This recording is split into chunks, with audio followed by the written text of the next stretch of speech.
Hello and welcome to episode number 24 of the Curling Legends podcast. My name is Kevin Palmer, and each week through the curling season, I share a conversation with a player or storyteller from the 50s, 60s, 70s, 80s, and 90s.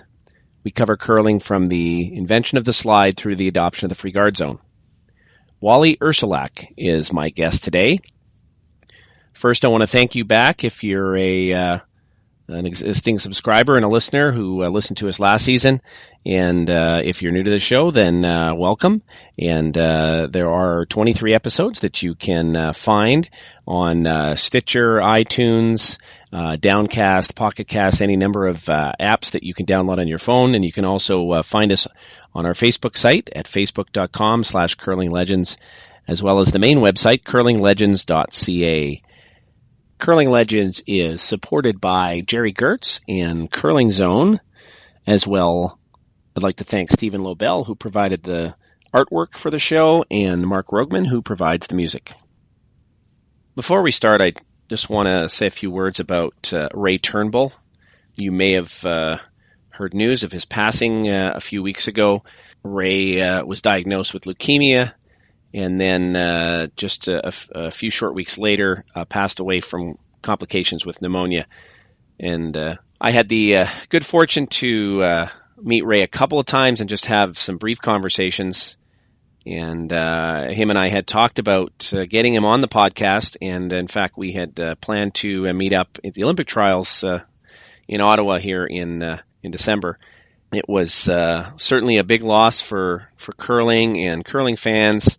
Ray was an icon in the sport, certainly from his time at TSN, and along with Vic Rauter and Linda Moore, really brought curling into the home, almost to the point where I think a lot of the fans would prefer to stay home and listen to Ray than actually go to the events. And but more so than that, I mean, Ray began in the game at a very young age, and if you actually go back to episode 2 and listen to Terry Bronstein talk, he shares stories about how he first met Ray Turnbull. And so back in 1958, Ray was part of that miracle team of juniors who not only won the Manitoba Provincials, but went all the way to the finals, a final playoff game in the Brier in 1958 against Matt Baldwin. From there, Ray had more success as a player, finally winning the Brier in 1965 with Terry Bronstein, and along with Don Duguid, who played on that squad. But then really Ray left his mark through his curling schools and curling camps that he spent many number of years working with Wally Ursuliak, who is our guest today, and Don Duguid, and spent many years traveling through Europe and helping to grow the sport around the world. So it was definitely a sad day for curling, but what a wonderful man, and someone whose mark will be left on the sport for many, many, many years to come. Wally Ursuliak has had quite a life, both in and out of curling, and some incredible experiences for a fellow who was late starting in the sport, and in fact didn't play until his late teens. But Wally had early success in joining the Hector Gervais rink and winning the Brier in 1961, and well known for his sweeping prowess. He later went on to become a corn broom salesman in the region, as well as a number of roles within curling. In fact, at one point he'll talk about his time working with curling rock companies out of Ailsa Craig, and he was a member of the coaching clinics, along with Ray Turnbull and Don Duguid, that had sprouted up in the early 70s. And through some of that work, he spent time traveling through Europe with Ray Turnbull over several years. He was also instrumental in the growth of curling in Japan. He'll talk about the many trips taken over there and the early days of developing an interest in the sport out in Japan. And Wally did this all while running an amusement ride company that traveled throughout Alberta over the summer months, and still is in operation to this day. And we had a wonderful conversation. I'm sure you're going to enjoy it as well. Here is my conversation with Wally Ursuliak.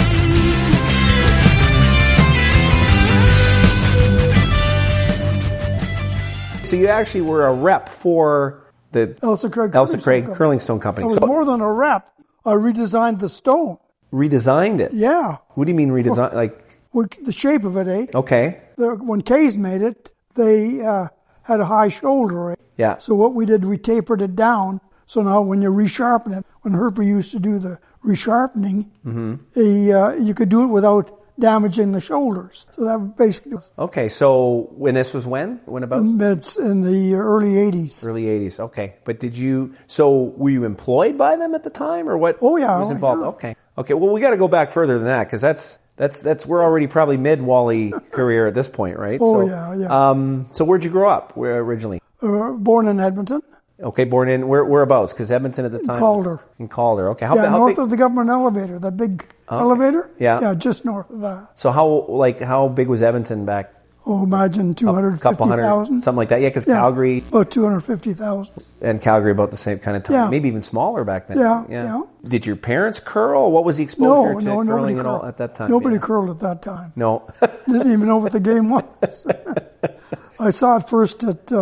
when we were in high school at West Glen, they wanted kids to curl, and I didn't go to the classes. I think at that time I didn't get curling until 50-51. So you saw it in high school. Are you aware of it? Yeah, I was aware of it. You didn't go out. No. Did you do other sports? I did other sports. Yeah. Okay. Yeah, I did. At that time in high school, played basketball and badminton. So that's basically what it was. Were you athletic though? I was very athletic. Yeah. Good in track and field, and then went to baseball, and then I went to curling. But initially, what was your thought when you saw this curling thing? Hey? What did you think at first when you saw it? Well, the first actually, why didn't you go? I guess is my question. Well, the first thing is, Heck and I were friends, and we went. 54 Brier was in Edmonton, so we went to watch that. But when did you meet Hector? Like when you met him through school, or? Who, Heck? Hector, yeah. Through curling, actually. We had so you through curling. So at some point you got into it. So do you remember why? What no, it was brought you into a curling club? We were in the fire department, city fire department. Yeah. So and they had out of school, you're working now? They started a curling league, and that's where I got started. And then I curled at the Avenue Curling Club with the Duge brothers. And Duges were friends of Heck's because they lived in St. Albert, so that's how we got going with Heck. Okay. So did you just get friendly with Hector initially? Yeah, we played against him a few times. Mm-hmm. And then going into the 60s, of course. But were you like back in the 50s there then, were you guys competitive really? I wasn't. Yeah. Heck was competitive. He always was competitive. Always, yeah. He played in the Farmers League. He played all the time. 250 games a year was nothing. Really? Oh, yeah. Yeah, 12-end games, too. 12-end games, extra end. That's why he skipped then. He didn't have to sweep all those 250 games. He didn't have to. I guess he had a different front end for a lot of those games. That's a lot of he played with anybody. Anybody that wanted to play. Oh, did he? Yeah. Yep. And then so the 54 Brier, that was a bunch of guys going out to friends to go see the... Well, Heck and I went to see it. And at that time, I think Campbell was playing Baldwin. Heck, there was nobody really watching, maybe 300 people were there, and we'd walk from one end to the other. As the ends changed, we would walk back and forth to watch the end. And that was in the old, it's not around anymore. In the arena, the old arena. The old arena, okay. Yeah. So even weren't not really filling the stands, wasn't that crowded? No. In terms of the people, during the week? It wasn't a spectator sport. Yeah. It was, they considered it an old man sport. So were you there, but the story was that Matt, on the one shot, slid halfway down the ice, right? Yeah, I think. And then... So you were there? Were you there when that shot took place? He slid all the way down. All the way down, okay. And put the rock on the... Yeah. That's when they changed the rules, too. You had to release it before the hog line. So what you're saying is when he did that, the stories say there was this big, large crowd there cheering it on. Yeah. It wasn't that large, No. It wasn't 10,000 people. No. So it was more like a few hundred, probably. Yeah, that's what it was. But he was a showman, right? He was, yeah. Well, it's actually... He started the slide. Mm-hmm. But of course, there was no material until Ray Werner was second for Hector Gervais. Okay. Worked at Sherrod Gordon. Okay. Now, were you playing with Hector at this point or no? Yes. Oh, you would just start. Oh, yeah. So what year did you start playing with Hector? 1960. in 60. Oh, okay. So that 54 Brier, though, was a few more years before was... Okay, so he's building competitive teams. Yeah.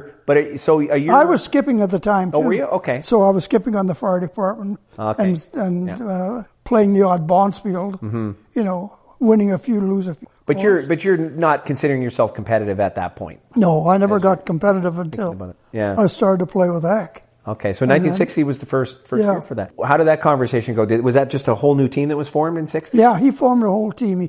He played in Lethbridge and saw Ron Anton, and Ron was only 19 at that time, and he couldn't believe just how accurate he was on the broom and how good a curler he was. So he he got Ron, and he asked me if I'd play, and I said I'll play any position.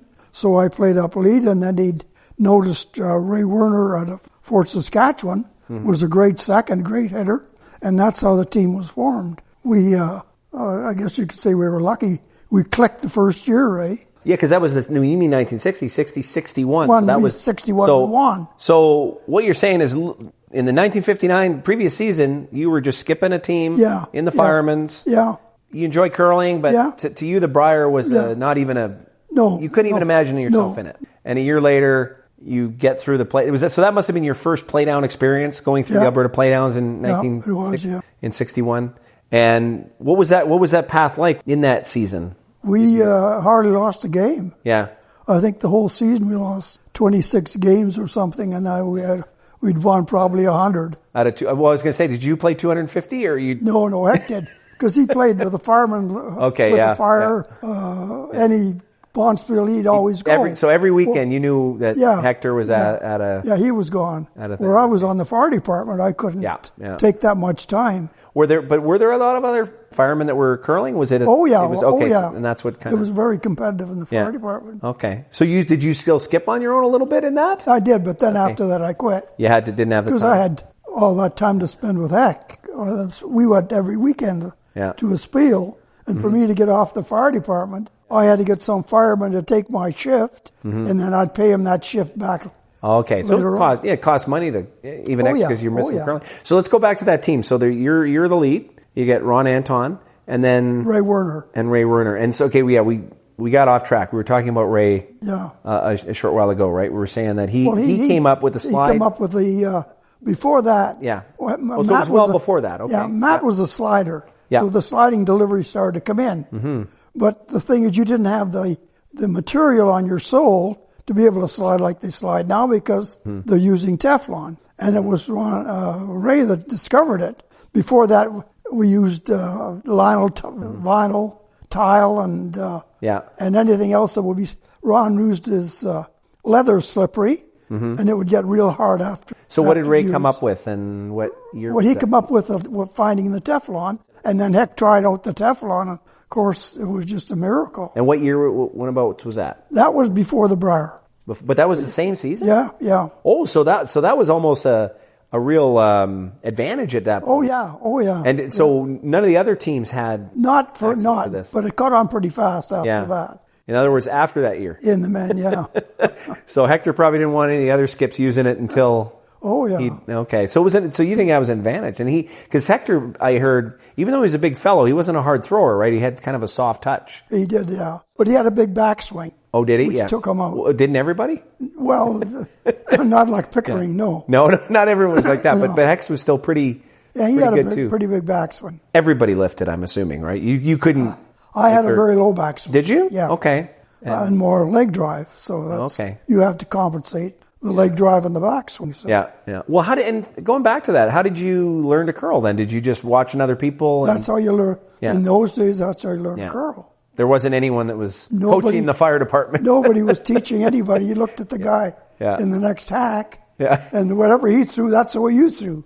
If he made the shot. There was there was a lot of them were knee sliders. A lot, were knee sliders. Did you start out knee sliding a little bit? Or no. Okay. I was started out tucking because then easier to slide. Yeah. With a flat foot, you needed a better sole. Yeah, because of the materials. Yeah, material. Yeah. That's probably why a lot of guys toe slided early on. Winnipeg is all toe sliding. Yeah. Where we were in this area, we were followed Matt. We were lucky to be able to flat foot slide. So then So you quickly moved to flat foot once at that point the materials got better. You did a little more of that. I moved to flat foot in '68. Oh, when we started to teach curling. Okay, but prior to that, you had that toe or tucked I was it in a toe slider. And then now, here's an important question: when you were a corn broom sweeper, then were you an over or under? No, I was over. Over, so had the where your bottom hand is over the top. Over the top, because it seemed like looking at a lot of the old footage, most guys swept under, or was there a? Well, I had the bottom hand gives you the pressure. Yeah. The top hand gives you the action. So I would push down, where the other guys had to pull down if they were under. Okay. To pull the weight to get onto the.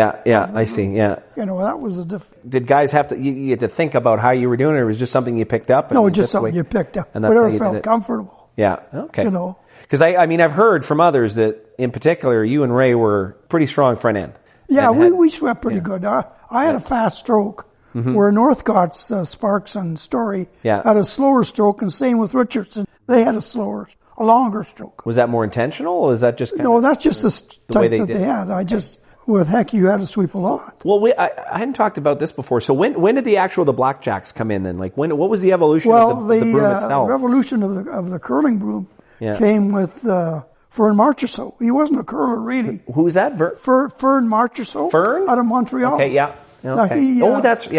He watched curling, I guess, and he thought, come up with a smart idea. But he wasn't a curler. With the floating lower string. That's what kept the broom pushed together, and the straw floated through that string. That's when you got. And that wasn't until when? That was in the early 60s. Early 60s, yeah, because it wasn't. Because prior to that, you go back to that '54 Brier you went to. It was a corn broom like a warehouse broom. But you weren't really moving. You weren't dragging the rock. You were just. You were keeping it clean. You didn't affect it that much. Yeah. But when Ferd came up with that lower string. And then I worked with Curlmaster after that too. Okay. I used a stiff broom because I needed a fast reacting. Then Ferd came up with the Tiger, the Beaver, and the Amazon, which put a strap in the middle, and that made the snap and the noise that the people wanted. And where was that out of? That was based in Port Elgin, Ontario. Port Elgin. Bill Campbell had. Stephen Hepner. So at that point, there's a bunch of these probably different companies starting to sprout up, or guys. Well, the Stephen Hepner company started with Fern Marchessault. Yeah. And they started that. Okay. They amalgamated, or he got along with Bill Campbell, and they put the brooms together, and they come up with the curling broom.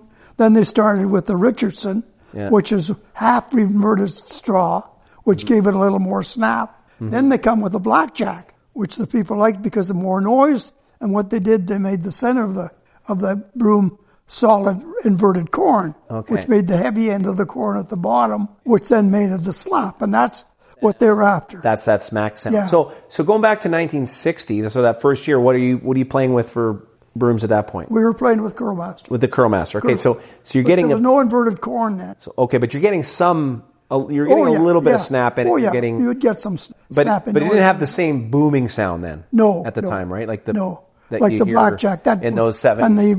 And the strap brooms, Tiger, Beaver, and the Amazon were all strapped. So people then they get that action. Well, so when did those first Curlmasters even start? When was that? That was late 50s then? That would be late 50s that Curlmaster started. So you got this opportunity now. You're playing with Hector, Ray, and Ron.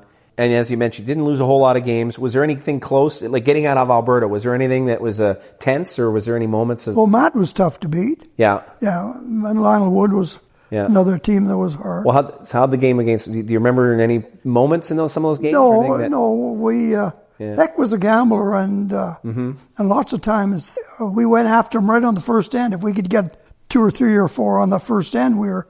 We coasted. When you mean go after what? So like he was a gambler, and he would take a chance to score extra points. So let's say they put a rock in the rings. What's your very next shot? Your first shot? Well, the first shot would be a corner guard, right? Okay. Which started. Yeah. Then Heck started that. He'd give me the signal to. Well, if it went in good, if it was short of the house, usually they threw short. But would he give you was there like he gave me a signal with signal? Okay. Yeah, tap the corner of the 8-12 foot. Mm-hmm. That's where he wanted the rock. But he would slowly put the broom down would signal me come up short. Okay. So now I would come up short of the house, would be a guard, eh? Yeah, and that's 1960. Okay. Yeah. Because there's so much confusion. People want to take credit for the corner guard, right? It was interesting. Heck did it. Well, and because I've heard, out in Ontario, they talk about Alfie Phillips and no, Alfie Phillips was a thing, but he didn't play the corner guard first. Yeah. Heck played the corner guard. I've heard stories of Terry Bronstein being one of the front runner and developing the corner guard. Yeah. Okay, but I don't even think back then you didn't call it a corner guard necessarily, even. Did you? Yeah, that started. Yeah. That's when he started. But there was a signal. So was that the way to kind of maybe not let the other team know that? Yeah, the other team thought I was short of the draw to the 12-foot. So naturally they didn't. They'd ignored it. So, because they thought that you didn't want it there, when in fact you did. Because who knows, maybe they would have gone and peeled it. Yeah, they'd appeal. Well, they peel them now, but they didn't do it then. Yeah. So then you'd sneak one around it, and that's basically how you got your 2 points. And everything was played to the side. If it didn't work out, then you had the 4-foot to draw. So did Heck play that way before you joined him? No, we played together that season. No, but that season. But he had been developing that kind of strategy. He'd been developing that shot, for a while. So so you're saying even back before when you knew him but didn't play with him, he played aggressive. Yeah, he was very aggressive. So that puts a lot of pressure on the front end for sure. Well, it does, yeah. So was there any moments then you can look back on and think, well, you might not have won Alberta for this shot or that shot, but nothing like that. It was we lost out to Northcott. Northcott was tough. I don't know why. Yeah. On a couple of fluky shots. Yeah. Well, I should after that season. After we got going. That's C61. So and then that Brier was in Calgary, so it wasn't very far to go. Yeah. Right? In fact, the Brier in Calgary played Pickering, and Jack Keys was skipping in the 9 o'clock in the morning, and they couldn't believe there was a traffic jam in Calgary. Of the Kirk guys wanted to come to that game at 9 o'clock in the morning. Oh yeah. They couldn't understand why there was a traffic jam.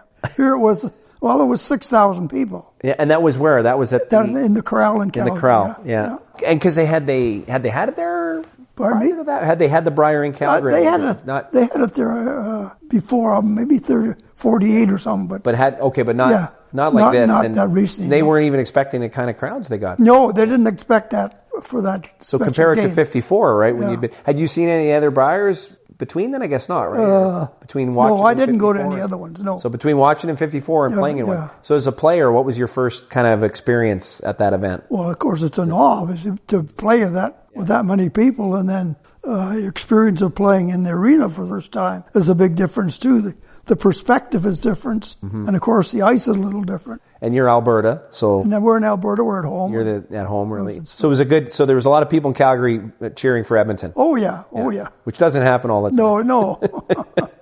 No, it was a little different then. Kevin Martin said that in '97, right? He'd never heard so many people cheer for Edmonton in Calgary before when he's playing. No, curler's a little different than watching a hockey game or a football game. That's different. What was that Brier like then in terms of your did you have games? We lost one game. Yeah. And that we lost to PEI. PEI? Yeah, Dougie Cameron. They're a good hitting team. Okay. And they got the jump on us, and we just couldn't catch them. And that made a difference too, because in those teams there was no playoff system. So, now, was it already decided at that point, or was that game an important game earlier in the event? It was an important game against them, against Campbell, Yeah. And then Jack Keys, because if we lost, then there is a playoff.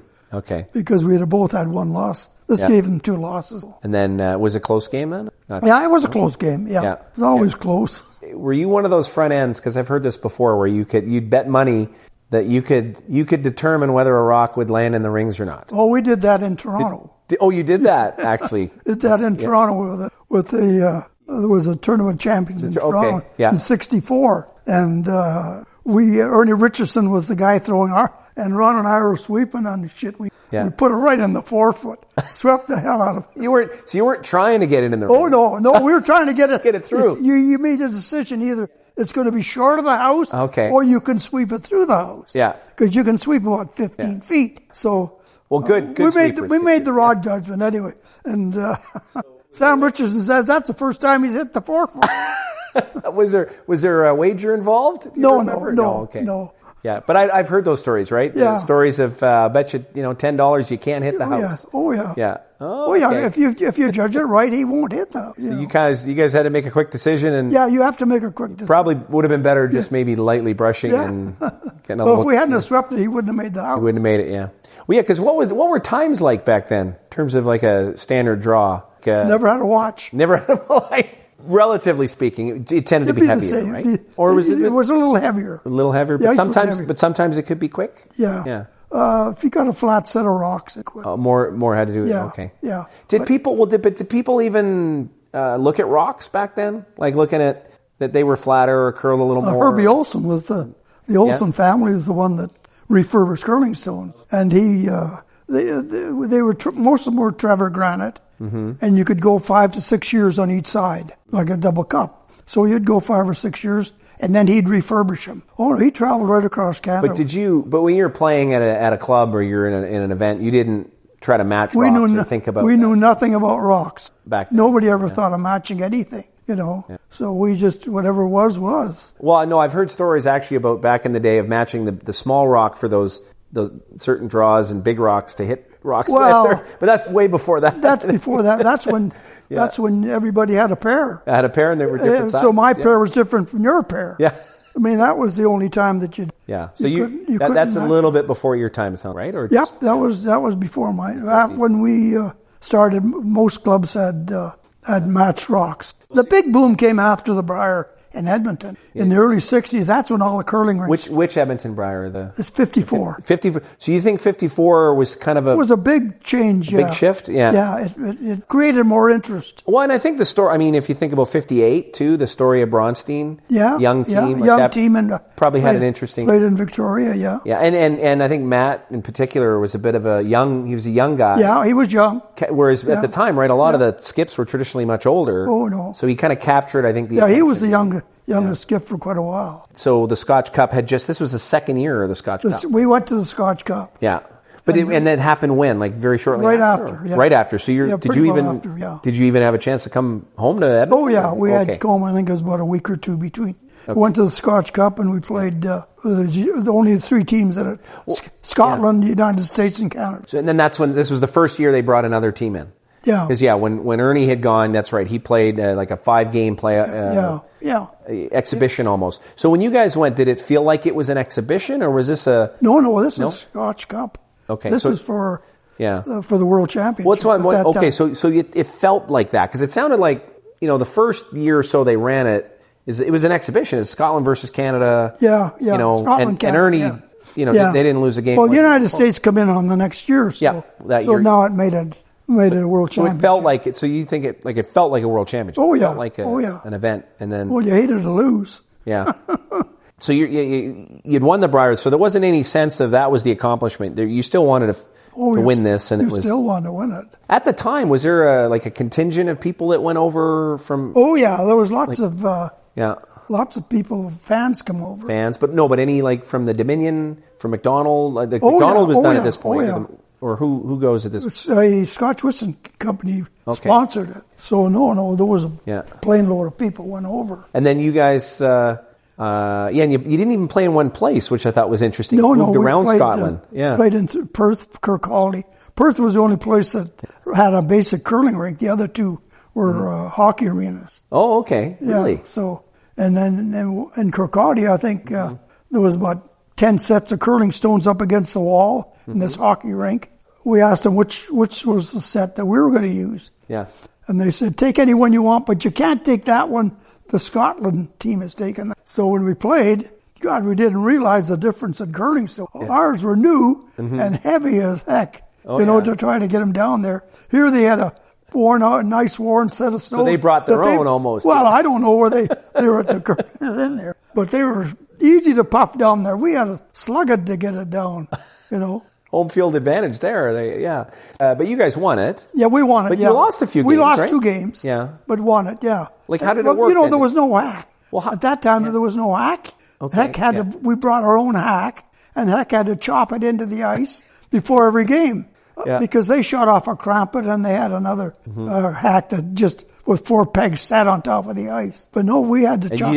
So you didn't want to use that, so you said no. No, They let you put your own hack in. We put our own hack in. What did the Scottish and the American teams use? Your hack, or did they? The Americans used our hack. Okay. The Scottish used their own hack. But how did they put the hack in front of? They chopped it in, but then the lead on the Scottish team used a crampet, which is a metal steel plate, eh? Okay. So he'd take a step off it and throw. Huh. And did they slide much? Scottish not team? much of a slide. And how about the Americans? Then he'd lift the plate off, and now it's water down there. And I'm setting my rock down. I got to slide out. Where he had just had this. Where he just had the plate. The plate. So it was quite a thing. Well, how about the Americans? Did they slide? Americans used our hack. Okay. Do you remember who that was? That American team? Dr. Crockett, I think was his name. Okay.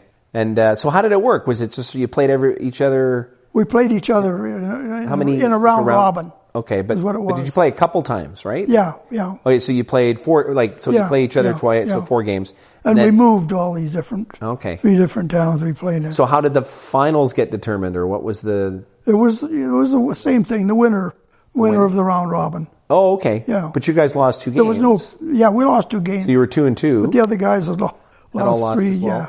Okay. We played Scotland in the final. Okay, so there was like a tiebreaker or something. Yeah. Was it a close game, or was it? No, not that close. Well, how did you lose those? They were an elderly gentleman. Well, how do you attribute losing those 2 games then? Was it conditions had a lot to do with it? The ice was tough to play on. Yeah. And when you get on tough ice, it's quite an equalizer. Well, and when the other team has different rocks. Well, yeah. Well, especially this one set was a new set. We thought, well, that's great.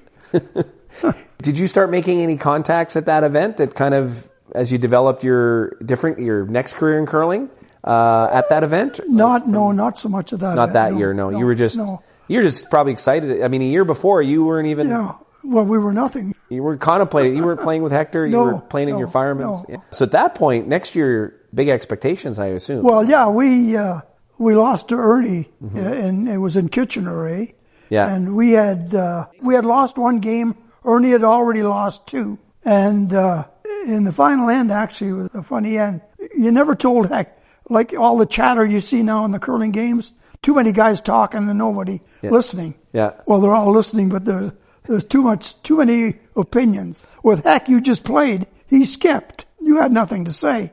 And then when you played with him that long, you knew exactly what he was going to do anyway. Did you ever offer any advice? The odd time. The odd time, but this time, Ron had said Ernie had one in the 4-foot, and he had thrown a guard that ended up in the 4-foot. Now, if Heck hits it and gets inside roll, this gives Ernie 3 losses. He's out, and we would win the Brier. And Heck, Ron had mentioned to him, I think you should take just a little less ice, eh? And of course, Heck grumbled or something like that. But after he admitted that Ron was right that he should have taken the little less ice, because he hit the rock right on the nose, and to look down at the 2 that were in the 4-foot, Ernie was a little closer to me. That gave us 2 losses, which made a playoff, eh? Mm-hmm.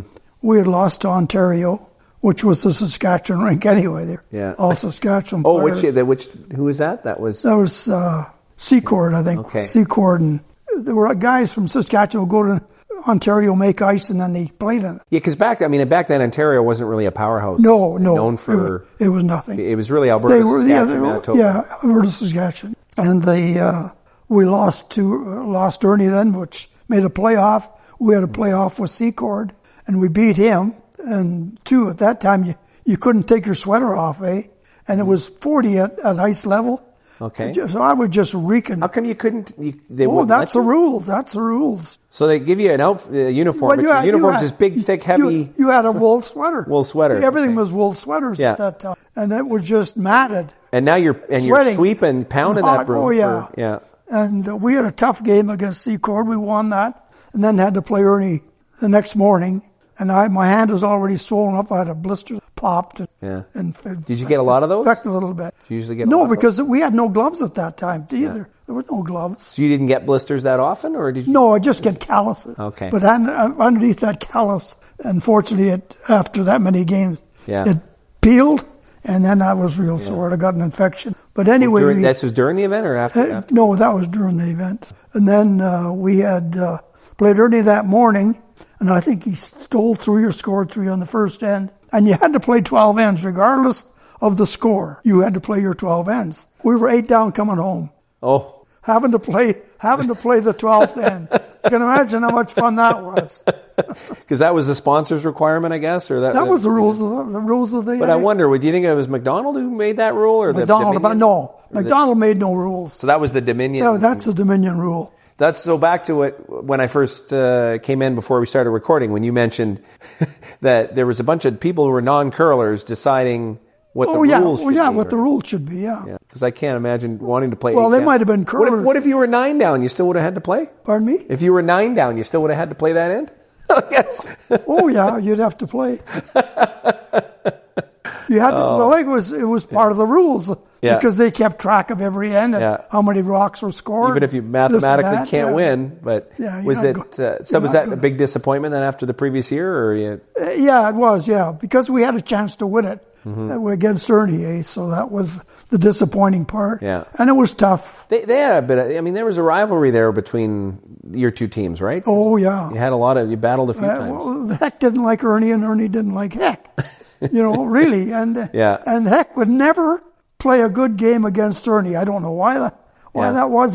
He'd always come up with a bad game. So they won the first 11 games against them. 11? 11 in a row they beat us. So then Heck liked to play cards, and so does Ernie. Okay. So now they got to playing bridge or gin rummy together, and now they become the best of friends. After that, Ernie never beat us. Never. I think we won the next 11 or so games that we played him. It was just Ernie was prim and proper in the hack or in the holding the broom and that. Were Heck 275 pounds with a sloppy sweater and baggy pants, because if the pants weren't baggy, he tore the crotch out of them. Yeah. So he tore a lot of crotches out of pants. So in other words, if they gave you team uniforms, you got to make sure those. So they were kind of two peas in a pod. But once they become friends, they're of course friends forever. Either it let Ernie let down a little bit, I doubt, or maybe Hector at this point, maybe whatever mystique was bothering him. No, Heck would just come up with a better game. At that point, played better. He just played better, yeah. Yeah, I always thought we could beat them anyway. If Heck would, because they didn't play the same style as you guys. No, they played more of a hitting game. So Heck put more rocks in play. Would they let you put more rocks in play, or was it kind of this sort of back and forth where Sam was a big hitter and he kept everything clean. Arnold was the good shooter. Mm-hmm. Oh, he was just as good as I've ever seen for playing and getting Ernie out of trouble. And every time we'd have him wired, Arnold would make a shot and get him out of trouble. But Arnold played wonderful for him. So in '63, you guys lose to Ron. And playing with Jimmy Shields as a skip that year, right? Now, so did you guys have a good run in the provincial that year? So you were close to the. Yeah. No, but you're still same team. You guys. We didn't lose many games. Yeah, you're playing. You're still all together though. The team's the same. Yeah. And so had you started getting involved in other aspects of curling yet at this point, or still just a player? Just a player, and then with the curling broom first. With the curling broom with Stephen Epler and Bill Campbell. When did that start then? Right after the Brier, actually, in '61. Okay. Ferd and I become friends, and we talked and that. And then once they got going, and then he started to come out with these different brooms. So I'd go down and test them, and to the factory and test them, and tell them what I thought of the way they put them together, right? Because they had 3 guys that made curling brooms, Mm-hmm. And they would make the different styles, and depending how much handle corn they'd put on. And then they had trouble with the strap because it wouldn't come in straight. It was always, when they knitted it in, it would. So there's a lot of science to it, I guess, right? Yeah. Once I got designed, got it going. Okay. Did you start working at that point as well? No, I was Western Canada representative. Oh, you were for Curlmaster Brooms. Okay. So I sold. But you're still a fireman at this point, or had you? I'd quit at that time. You quit at that. I quit in '65. Oh, by '65. Yeah, okay, but all through those runs in the early '60s, you were still handling the jobs, getting a little bit involved more in curling. Yeah. So. It's interesting because as someone who didn't start in high school, in a very short period of time, went from not even really playing the game to not only being a player and a world champion, but someone who made more of his life in curling. Yeah, within about 5 years. Yeah. Yeah. So you obviously were enamored with the game. And loved it. Yeah, oh sure. I played almost every day after you got going or practiced. Did you? So because not a lot of guys practiced much. Well, because he played so much, he didn't have time to practice. Well, yeah, I think if Hector's playing 250 games, I don't know when. No, he didn't have much time to practice. I don't know when he's going to have time to throw rocks. No. Now, at the time, were you married at the time then? Yeah. So how did that conversation go with your wife to say, I'm going to quit my job as a fireman? She was a curler too. She liked to curl. And she liked to watch. Okay. Her and ex-wife Helen were very good friends. Were any of the parents, the in-laws, concerned? I mean, no. you think about it, you say, okay, I'm going to stop being a fireman because I'm going to sell curling brooms. Some people that don't, might be a little concerned about your finances. It wasn't the curling broom. I was on the fire department. I was building my amusement business. Oh, you were okay. So I was doing something else. Huh? As I was doing that, it got to the point where I was losing money going to work at the fire department. Oh, okay. So I spent more time with my amusement business. So that was really the turning factor. Primary income. Yeah. Oh, okay. So what was the amusement business? So what was that doing? Wally's Amusements. I built up a little carnival with kiddie rides. Okay. And games. We traveled around Alberta and into Saskatchewan, Manitoba. And something you can do that's perfect summer. Yeah. Because you're not doing that in the middle of winter. It worked out good with curling because I had the carnival business in the summertime and curling in the winter. What about the Bonspiel then at the time? And didn't some car spiels that started to develop and things like that? Well, yeah, we had I had put together the Canadian Open. Mm-hmm. Was in '65. Who put that together? I did. You did. Oh, that was you put that. It was a Bonspiel for cars. Mm-hmm. There was 5 cars involved. One was raffled off, and the other 4 went to the players. Since you organized the Bonspiel, you might know this then. So, how did car companies get involved in the first place into this kind of? Nippon had the first one. Yeah, but I mean, like, did somebody have to go to a dealership? Well, I went to Bob Myers was working for Volkswagen at that time, and he got me a deal on the 5 cars. Okay. If you imagine, we bought a Volkswagen for $1,500 was the price of the car at that time. And what was the normal? What was that was the that was price? The price at that time. Yeah. Okay. Yeah. So we got 5 of them.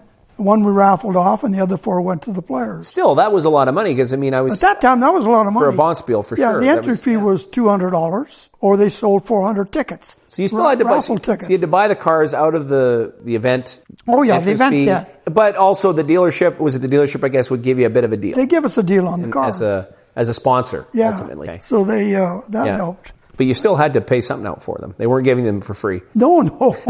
Oh no, we had to pay for them. Yeah. Actually, we run out of. Because I was a fireman and we had the firemen help us, because you need lots of help too, eh? So with the profits of the Bonspiel, of the car spiel, went to muscular dystrophy. So that's where the profits went. Yeah. So we run that into the 70s, about 5 or 6 years we had that car spiel. So 65 was the first. Yeah, first 65 was the first. Who won that? We won the first one. Uh-oh. Now but the thing was that we lost money, so Heck and I had to turn our 2 cars in. Oh, did you? Yeah. That was the first one. We had it in the spring, and by that time interest was down as far as spectators. Oh, okay. We relied on spectators to watch it. So we we did another one in the fall, the first week of December, which turned out real good. Okay, so that first year, good news, no funny business because you did win your own event, but you actually you didn't really win because you had to. We did. So why was it you and Hector did? Well, Hector and I were the ones doing it, eh? But so you didn't. But as a team, a lot of times as a team, you guys make a decision as a team. Oh yeah, no, we didn't. You didn't do it. Include the other 2. Ron took his, and we give Ray his because we were the sponsors. We were doing it, so it didn't work. So you won, and that was your first car that you'd won? I won first car. So the first car you win? First car. You had to give it back. Yeah. And did you have a chance to play some, like at the time, what were some of the other events then? Well, most of the events were like the Fridspielen Viking was a refrigerator or a stove or a washing machine. That ran for a long time, didn't it? Oh, I think it's still running. It's still going, but it was. Oh yeah. Well, but it's not. It's not a Grand Slam now. But we won that about 5 times, I think. So. Did you? Yeah. But that's what the prize money. There was no $1,000 was a lot of money. Well, I heard there was a Lethbridge Lethbridge deal had one. I think the first 1,000. prize was $675. Well, I heard at one point it became first prize was 1,000. Was it? Well, maybe. Yeah, that's what. Yeah. Well, Ron. I know we won that a couple of times. Did you? Yeah, Lethbridge. Yeah. But that's a long way to go. It's a long way. Yeah, and then you think about your time away from work and what that cost you and everything else. Yeah. If you don't win it, you're losing money. No, there was no money in it then. But now, of course, they're playing for big bucks. A little bit. I mean, it's hard to say, right? If you think of the time value of money, those cars were pretty good. Oh, yeah, well, yeah, at that time, yeah.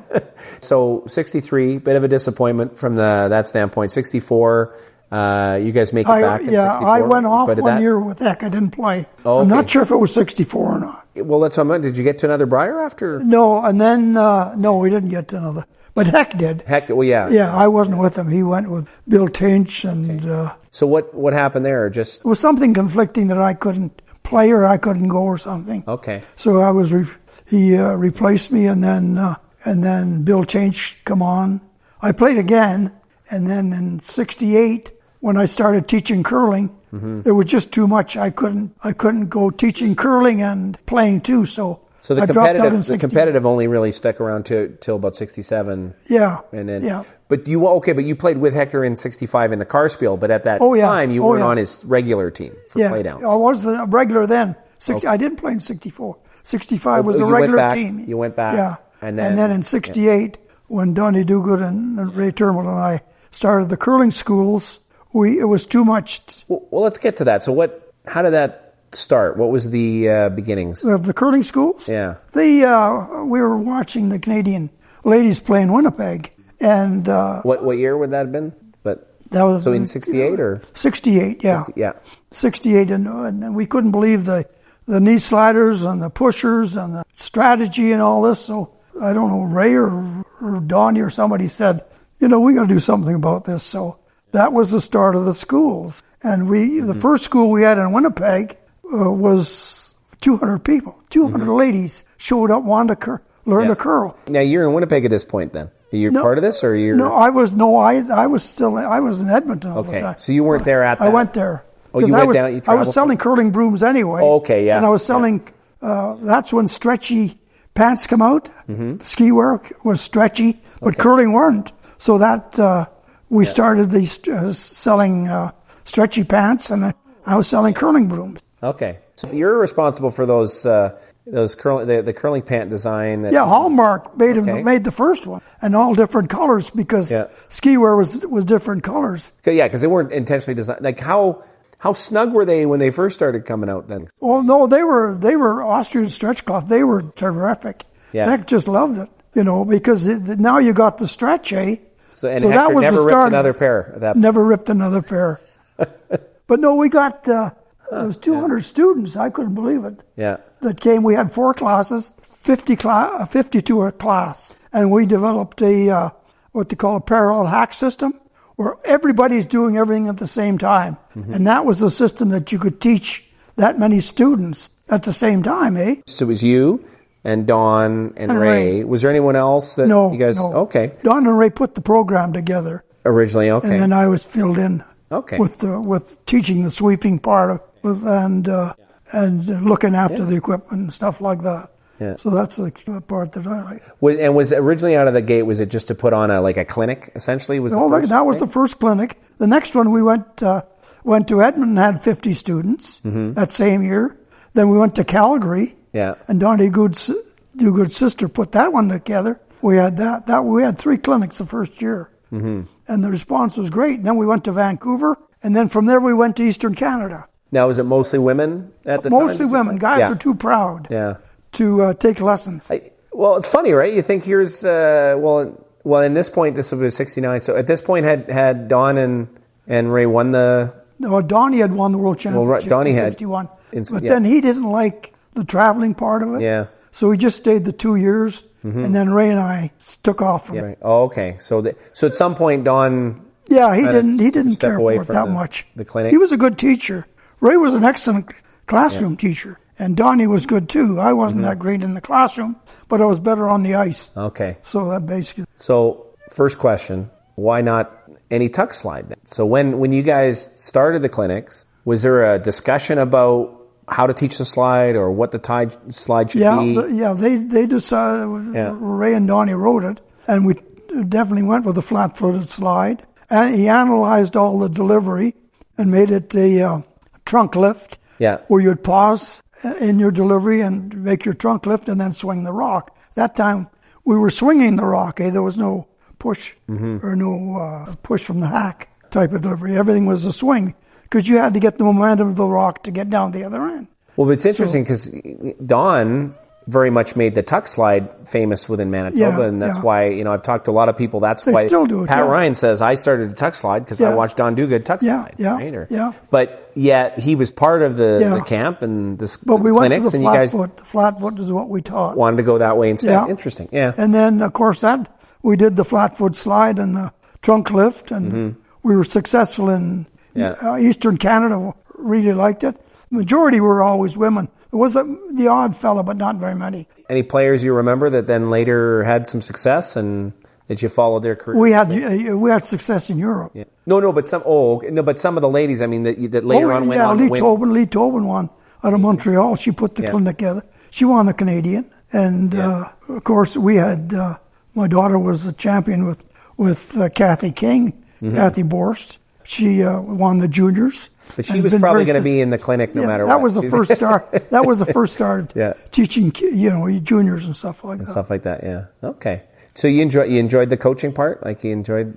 Yeah, I did. I really enjoyed teaching it, teaching. I did, yeah. And then at that point, there was some almost competition going on in the 70s between some other camps that were creating other teaching, right? Warren Hansen.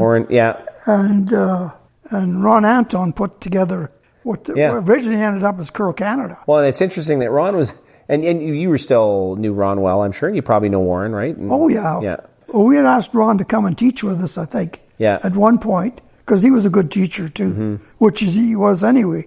He was a school teacher, so he was good. But no, him and Warren Hansen put together Curl Canada program, and that basically was a program used all over the world.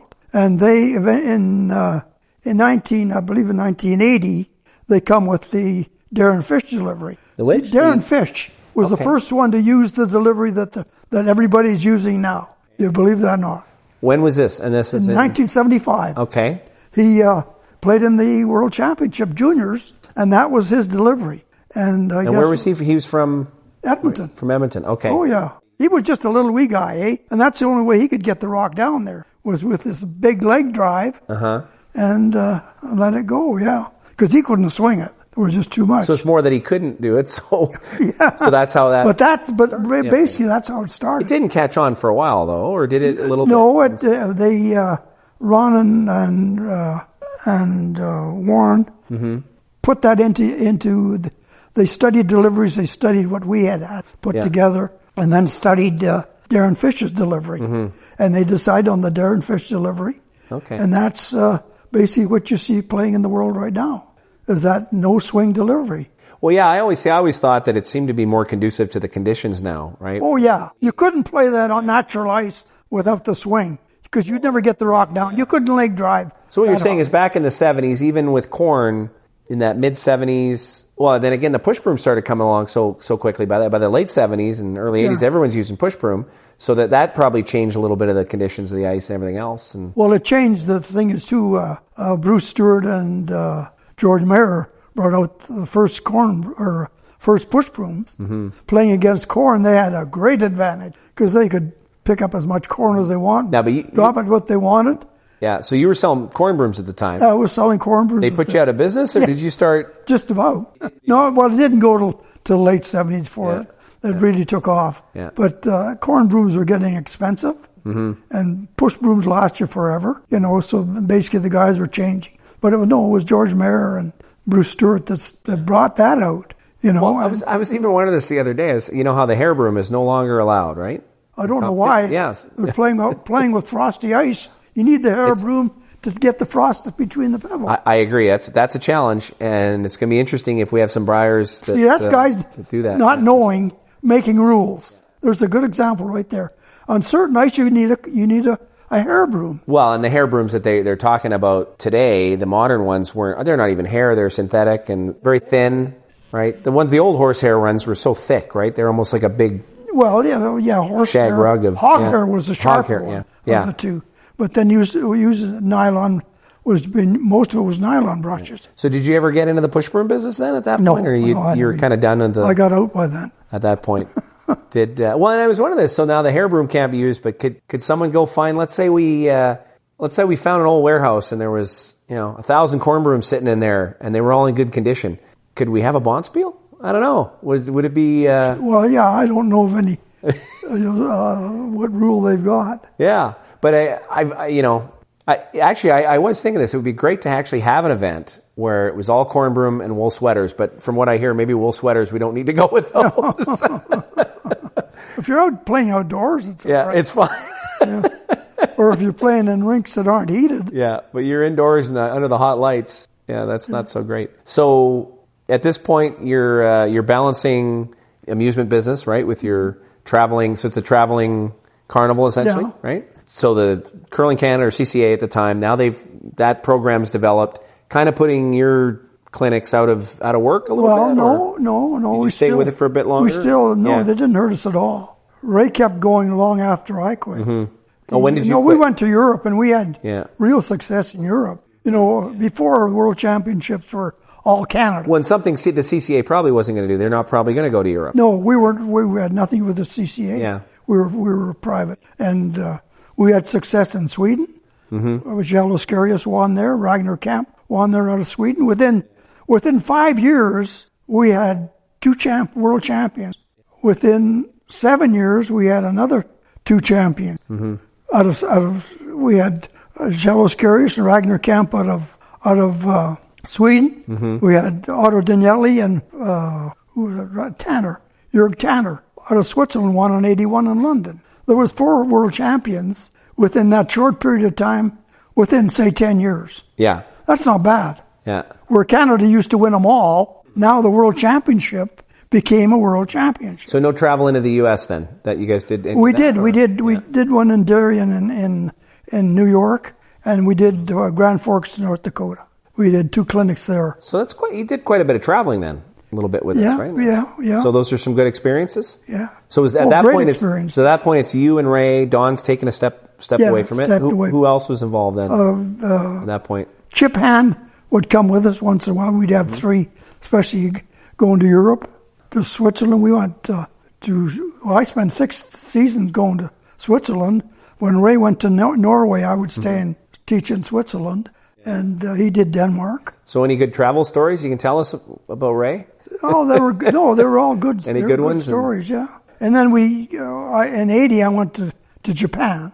So that's when then I was gonna ask about Asia. So how did that come about? Did they reach out? There was a Northern Region conference in Edmonton, and the governor of Hokkaido, which is the Northern Island, and the sister to Alberta, wanted to see curling. So Dwight Gansky was with the Alberta government in sports and rec. Mm-hmm. He phoned me and see if I would take him there. So fortunately, there was an afternoon ladies' league in St. Albert.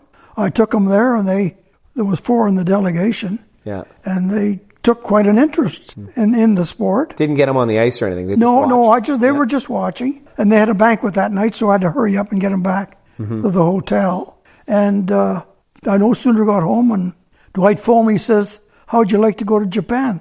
The governor wants me to go to Japan to introduce curling." So I thought about it. I said, "Sure, I'll go." Yeah. I'd never taught outdoors before, but that was what it was to start with, outdoors. Yeah. And and so was that just or who'd you take with you? Did you have some other people, or was it just yourself? Just myself. Just yourself. Okay. Well, that's a pretty interesting experience. It was a great experience for me and a good learning experience. Because where did you get the rocks from? They had purchased a set of rocks, and they had, I told them to get 50 hacks, so I could take a maximum of 50 students. So most classes that I had were 50 students. I would travel, teach 2 days, travel 1 to a different town every other. Oh, and how long was this go? I would go there for 3 weeks to a month. And this continued? For a number of years? Yeah, for about 5 years. Okay. It was supposed to be a sports exchange for 1 year. And then, of course, next year they'd phone and say, "Could you come again?" So I would go, and it ended up I ended up going to Japan about... How did your Japanese? Did you start to develop a bit of language? I had 2 good interpreters. Yeah. So I didn't have to use it, but I picked up enough words that I could use while teaching them, How'd your diet do over there? Did you enjoy I love the food. Yeah. Yeah. The food is great. So at that point, did you had you sort of stepped back from the schools with Ray at that point now? Yeah. And Ray and I had already split by then, yeah. Okay. Well, and the commitment, too. It sounds like you were probably spending most of the winter over there, right? Yeah. So, and Ray kept going for quite a while after. Yeah. And at this point, you were just doing the Japanese... I did the Japanese. Stuff, that was all... Yeah, I was supposed to go to Korea, but I donated them a set of stones. But they got tied up at the dock in Busan or something. So there was no equipment to go to Korea. Okay. So they sent me a wire when I was in Japan that there was no equipment, so... Because they lost the stones. I don't know where the or stones something happened. They got them eventually, I assume, or another set. They must have right? showed up someplace anyway. Okay. So I didn't go there. And then we had teed up to go to China, to Yilanjiang, China. Yeah. And one of my students, Suji Abbey, went instead of me.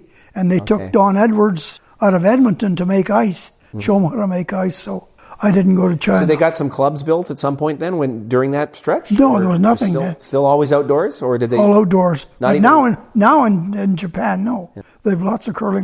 No, but I'm just thinking over those 5 years, you'd have thought maybe at some point they would have started. No, Tokoro was the first one in Japan that built a curling rink.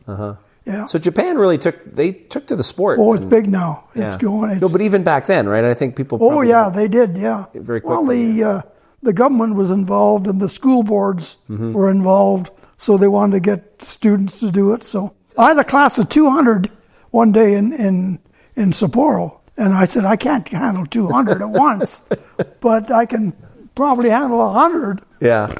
Because we had 50 hacks, so you got 50 with guys standing behind, so each one would take the slide, And the other guys went skating, so I think it was about a 2-hour program anyway, so I had 100 on the ice to start with, and then when that hour was up, then we switched. The skaters went onto the ice, the other guys went skating.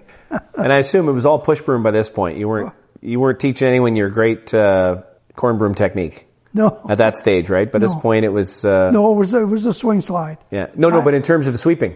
Sweeping. No, it was corn. We used corn. Oh, did you really? Oh, yeah. It was all. I taught with corn. But by then, then the brushes started to come later. Later, okay. Yeah. So it's still early '80s, though. You're in Japan. Oh, it was all corn. Oh, yeah. Okay. You needed it there because it was snowing. You had to keep the ice clean. That's what the broom was for. Good point. Yeah. Oh no, I taught in Wakkanai in a snowstorm. So it's probably almost a little bit more like jam pail, really, where you're kind of like you remember the old jam pail curling they would do, right? It's a little bit like that. You're outdoors. You're just trying to teach them the basics. Yeah, of that's the game, all. Really. Just the basic thing was to get them interested. You had to get them interested first because it's not an easy sport to play.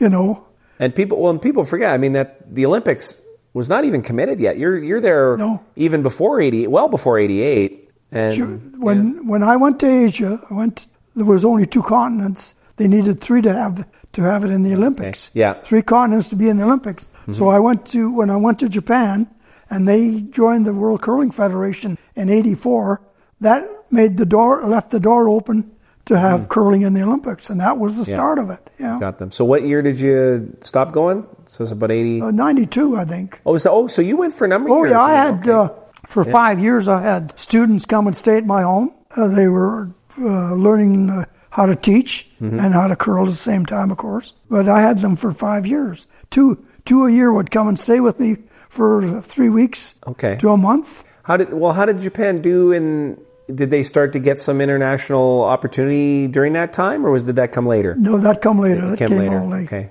Yeah. Because they probably didn't even have the structure to get them into the Worlds at any point by that stage, right? And they had later on, about the late 80s, or mid 80s, they had you had to go to Europe to compete in a qualifying round, and I think they went once or twice to the qualifying round.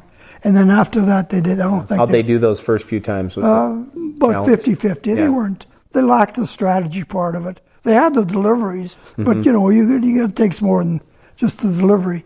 Fast forward then to the last 10, 15 years. There's been some amazing growth in Asia, and China's had some amazing success, as Japan, and well, The Chinese are doing real great, and the Koreans are doing good. The Japanese are holding their own against any team. No.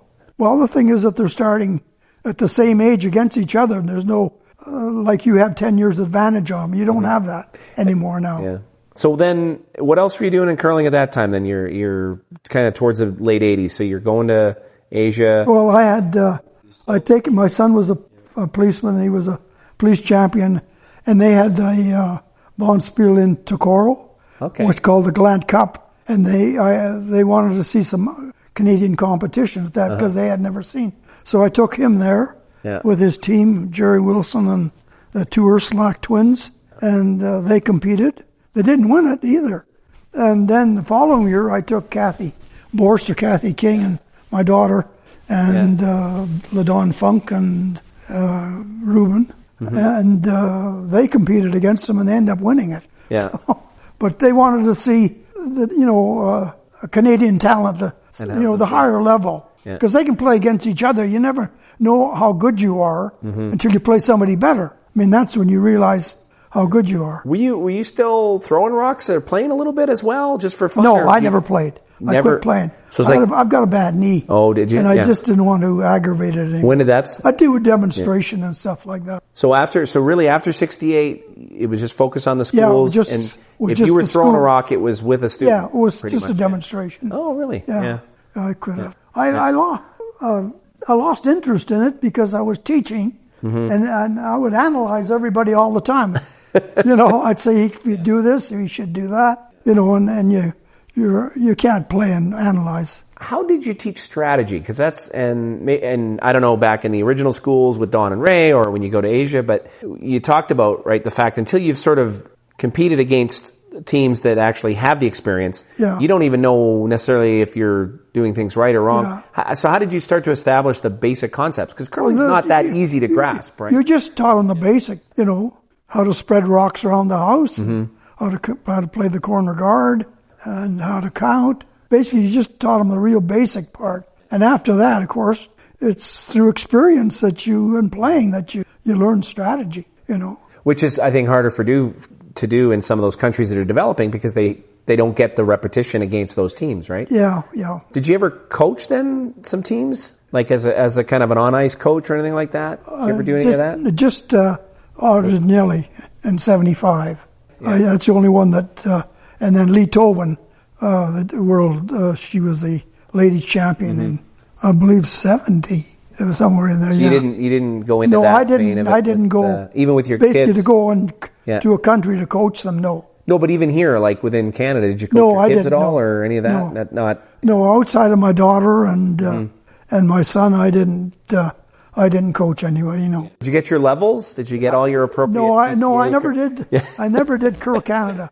I never did Curl Canada, so basically I can't teach. Did you not do it out of for any particular reason, or was it just? No, there wasn't any animosity, was there? Maybe a little cheesed off with a few things, but no, I didn't get my Curl Canada degrees at all. Yeah. I didn't bother with it. I said I didn't need it. For what I was doing, I didn't need the degrees. To be So I have no ability to do so, but I absolutely believe you should have a honorary degree. I don't think there's any reason for you to sit in a classroom at this point. Yeah. Yeah. So you still stayed close to the game for many, many years, though, and even past those years. Then, and like through into the 90s, what were you as the game was evolving, and like kind of that? Television's really made it now. Yeah, but for you personally, did you kind of spend less time in the game? Like after you stopped going to Asia, were you doing? No, I was still interested. Involved? Still involved. So how'd you stay involved at that? Going back to 92 when you stopped going to Japan. Yeah. What'd you start I'm doing? still involved. Yeah. I still correspond with the Japanese. Consul General in Calgary always has a dinner or something or special events. He always invites me. Oh, still up to today? Yeah. Okay. In fact, right at the moment, I just got a few phone calls from Consul General. They want to give me the honor of Japan. Oh, wow. Congratulations. Yeah. So that's what he wanted information for. I said, God, that's quite a bit to get, the honor of Japan. Wow. That's pretty nice. So when the Olympics came on, and so you'd have been in Alberta at the time. Do you remember when the '88 Olympics got announced and all that? Oh yeah. What was your thoughts when that came about? Like, had you seen that as a progression for the sport? Well, it was a progression in the sport, but I thought they did a lousy job of distributing the tickets. I took a Japanese delegation down there, 5, and the frickin' arena's empty. Oh, I heard that, yeah. Yeah. And they said, well, all the tickets are sold. Who are they sold to? People in Alberta, they bought a ticket, they'd be there watching. Yeah, they did a terrible job on that. Yeah. You know, and that doesn't show good for curling. You know, the executives in these different countries, they don't know. They say, well, nobody's interested. There's a lot of people interested. They should have sold the tickets and then still brought people in and shoved them into the building. Well, yeah. Well, no, I was... If they didn't show up. Yeah, really I think the story was people bought these they get lotteries, right? And it was packages of tickets. Yeah. And a lot of the people that might have been there to watch something else, and they get that ticket because they have to buy the whole package. Yeah. And they just say, I'm not going to go to this thing. Yeah. And they say, well, the executive has got a whole bunch of tickets. Well, they don't. They may show up for one game. So for the rest of the 10 draws, the seat's empty. So it wasn't like that Brier in 1961. No. Yeah. But it could have been. Oh, yeah. It probably had every chance to be. Sure would. Oh, sure. All they had to do was let the people go in. But you were down there, so you saw a bit of it. Yeah, I did, yeah. Thinking back to your early days when you just started to fall in love with curling and you were competing with Hector and then got involved in the teaching side, did you imagine a state where it would move towards an Olympic sport like in 65? No, I never thought. Yeah. But, so it hadn't really. So it didn't really pop into your mind until it did. Almost. Well, when we started teaching, I said, this sport should be in the Olympics. Yeah. There's no reason why it's not. Mm-hmm. And we always worked to that point that try to sell the Olympics. Yeah. And then of course when Japan come in as a third continent, and they applied, well then it went natural. What was your thinking about how the game evolved around the Pat Ryan Express and that transformation of the game? So coming from the standpoint that you played with Hector, who played very aggressive, and I'm sure you guys had lots of entertaining games. Yeah. What did you think? Was just the opposite. Well, what did you think of curling in the late 80s, early 90s when you were watching some of these 2-1, 4-3 It wasn't an interesting game at all. Yeah. I mean, you could almost ruin the game by playing like that.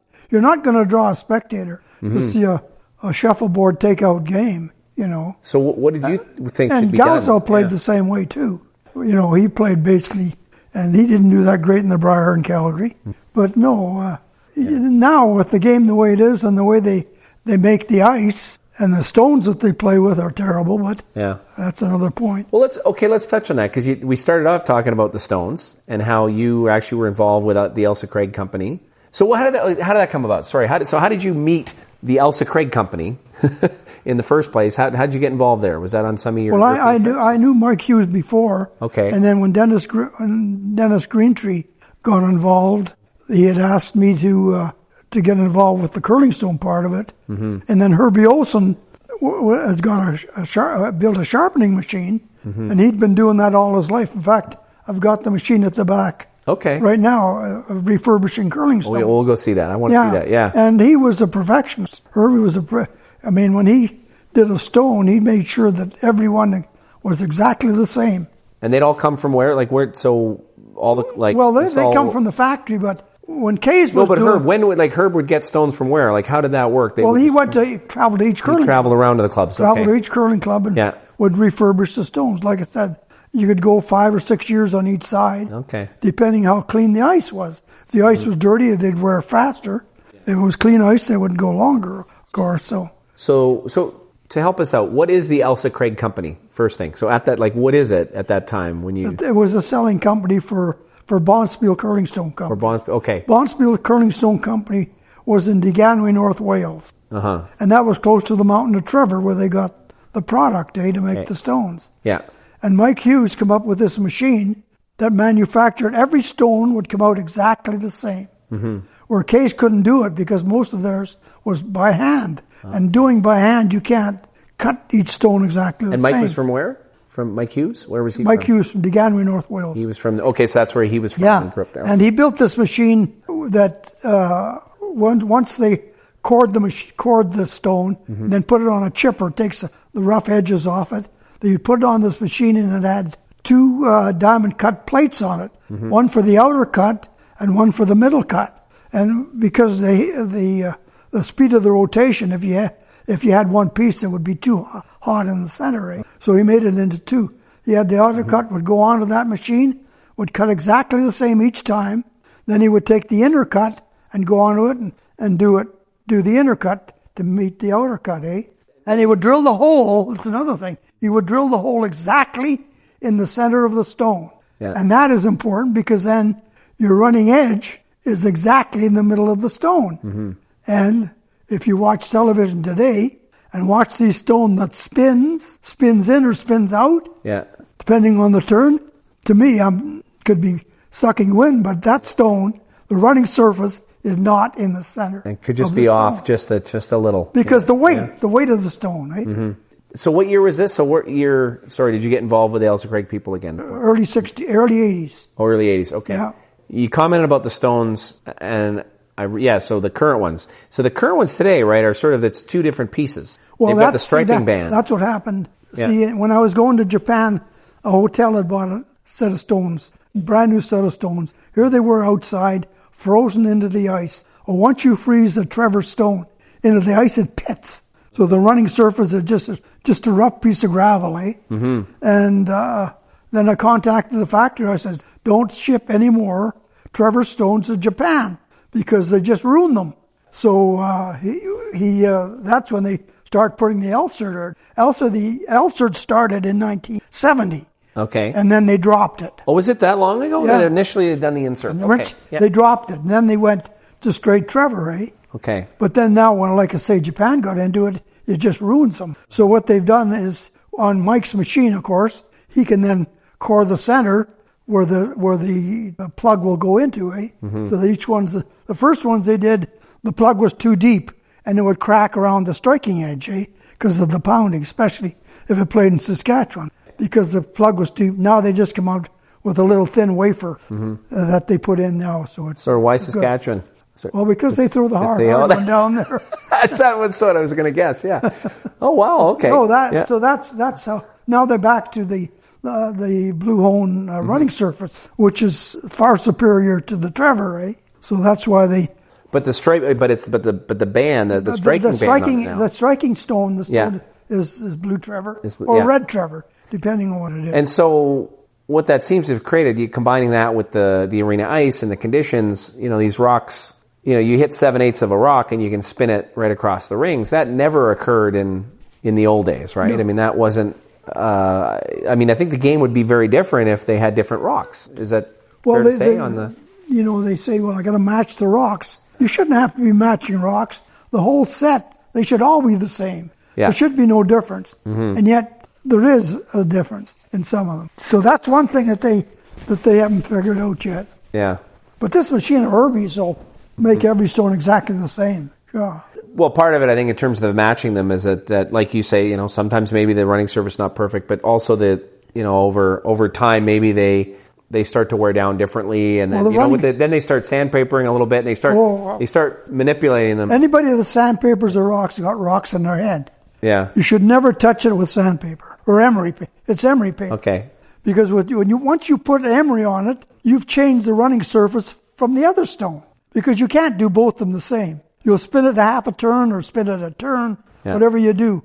And then that wrecks the running surface because you can't match it to the other stone. So, and the difference in the width of the running surface makes the difference in the amount the rock curls or if it runs straight. So, and not only that, what they do on emery is if they flip it over after it's run down the ice, they'll notice a bunch of snow around the inside edge. That is actually cutting the pebble because it's a straight edge rather than a slightly rounded edge once the emery. No, I don't know whether. I'd hate to say the guy's name that first started that, but I think they're doing it now. Well, it'd be interesting if Shorty were still around. Shorty Jenkins would have a conversation. He'd have a discussion about it. Yeah. He ruined more stones than you think of. Really. I mean, you're going back to trying to make two stones the same by emerying it. You can't do it. The only way you can do it is on a machine where the template is set and each one it comes out exactly the same. Once you set the template, then each stone has to come off the same. you know. Did you? So do you like? I mean, you like watching the game, though, right? You enjoy. Pardon me? You like watching it now, though. Oh right? yeah. You do enjoy it. Oh, yeah. Okay. Yeah. Oh no, I enjoy watching. So did we cover it? Because you mentioned right at the start of this rock conversation that you get some issues with the rocks today. So was there something we missed there? What else? What do you find? Like I say, I'm watching now, and I saw one today start to turn out of the forefoot and spin right back in. Mm-hmm.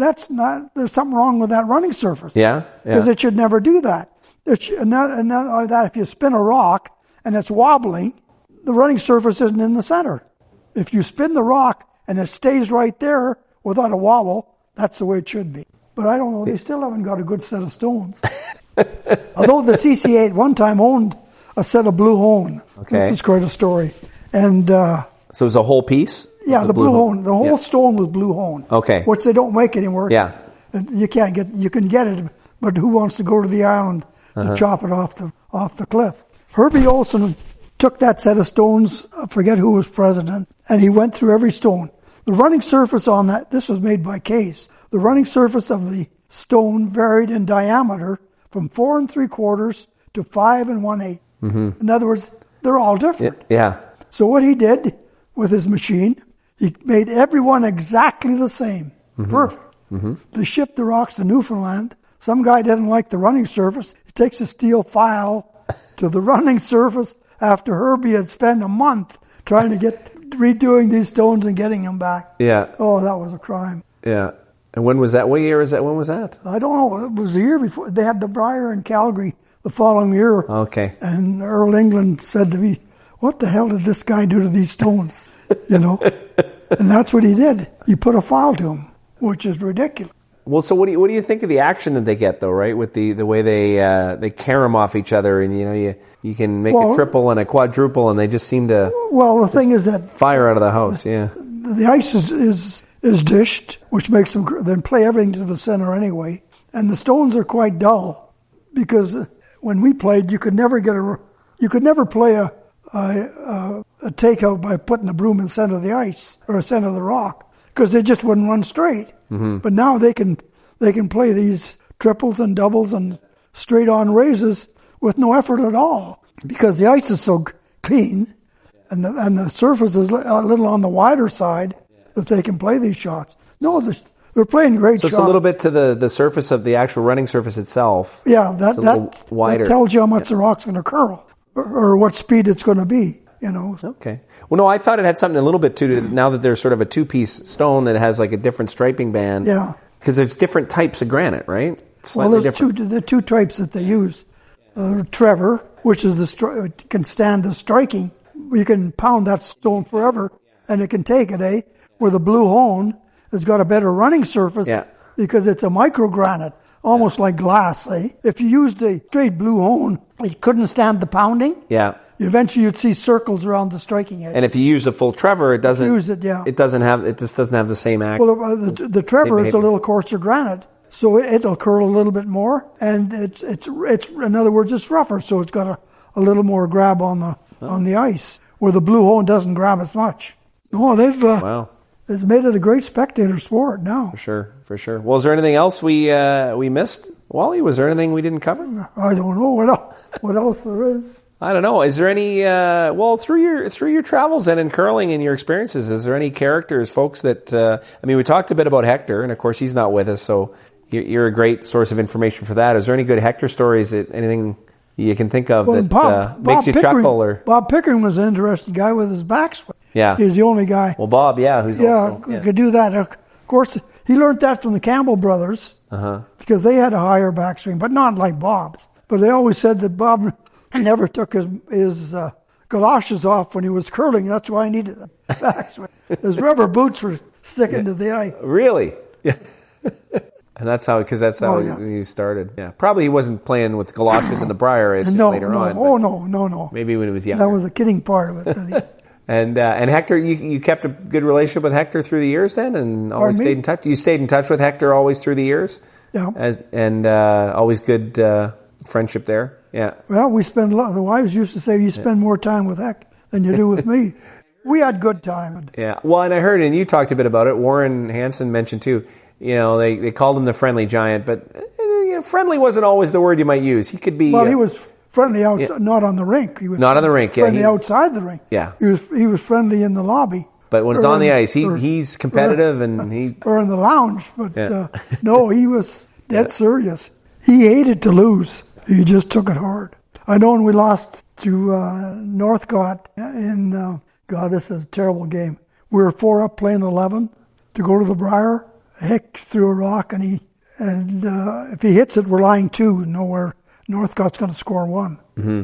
And he drove it onto our shot rock. Ended up rolling off to another one. Northcott scored 4. He stole the 12th end on us. Oh yeah. Heck never took his curling shoes off. He walked back to the Palliser Hotel.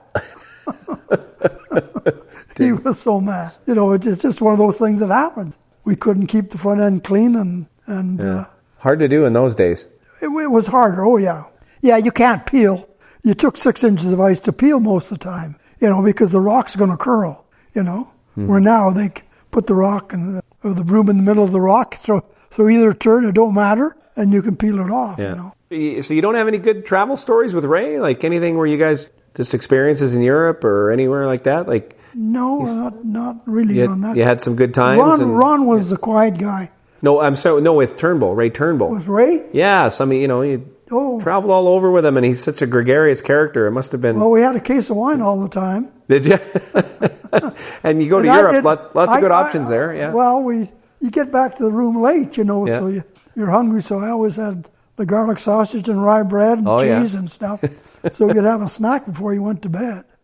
So, and then of course you're traveling in a van, so naturally it goes into the van. So we always had wine and cheese and sausage. So you traveled in class then, for sure. Yeah, it wasn't a case of beer. It was no fine just dining. Just wine. Red wine. We drank red wine. Well, you put in a 10-hour day, or a 12-hour day teaching. You're not going to go out and party. You got to go back to the room and get some sleep. Because after you taught there for 3 days, you were driving someplace else to. When Ray got involved with TSN, it was around. You were still working with him at that point, or that was just afterwards? No, that was after Ray got involved after. After, yeah. Yeah, I was finished then. Yeah. No, Ray did a good job with that. Yeah, he hated to go, but it was getting that time too. He figured it was time to leave. That's good. Did you enjoy it? Oh yeah. Yeah. Okay. Well, like I said, if there's something else that we're missing and you want to add to it, let me know.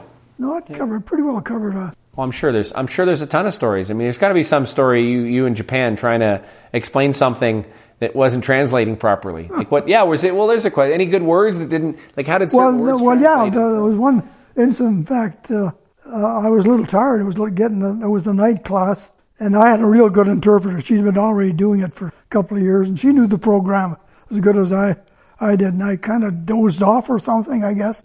I never noticed it, and she's talking. I kind of wake up, and I said, "Did I say all that?"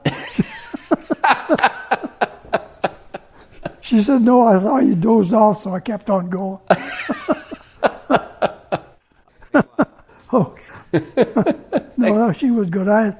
Another fellow, he taught English, and he was a good one. Yeah. Russian son, he had the English school. Joy was the name of his school, and he took students who wanted to learn English into his school. He was a good one. They were both good.